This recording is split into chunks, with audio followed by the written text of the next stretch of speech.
Hi up there guys, in this video I will show you how to delete archived stories on Instagram. Firstly guys, what you need to do is just simply get up on your profile section and then click on the three dots icon on your right upper side.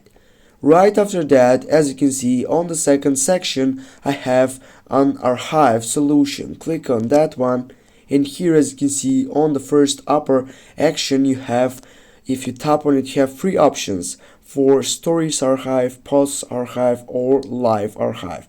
We need to choose the first selection, stories archive.